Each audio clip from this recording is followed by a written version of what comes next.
কি হবে যদি সমুদ্রে চলা বিশাল জাহাজের সাথে শার্ক বা তিমির মতন বড় মাছের ধাক্কা লাগে? চমৎকার একটি তথ্য আপনাদের সাথে শেয়ার করব, তাই আমাদের অ্যামেজিং নলেজ বেঙ্গলি চ্যানেলটি সাবস্ক্রাইব করে নিন।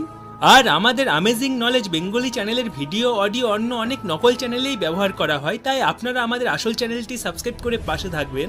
বন্ধুরা, একটি তিমি মাছের ওজন 100 থেকে 200 টন, আর একে সমুদ্রের সব থেকে ভয়ঙ্কর শিকারী মাছ মানা হয়। বন্ধুরা, জাহাজের সামনে একটি লম্বা অংশ থাকে যাকে বোলবাস বো বলা হয়।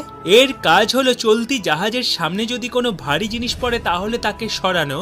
আর জাহাজের পেছনে একটি ফ্যানের পাখার মতন থাকে যাকে প্রপেলর বলা হয়। এই প্রপেলর জলের মধ্যে ফ্যানের মতন ঘুরতে থাকে। এর সামনে যা আসবে তাকে টুকরো টুকরো করে দেবে। তাই যদি জাহাজের সাথে কোনো বড় মাছের ধাক্কা লাগে তাহলে সেই মাছটি মারা যাবে। অনেক সময় বড় মাছের ধাক্কায় জাহাজের ক্ষতিও হয়।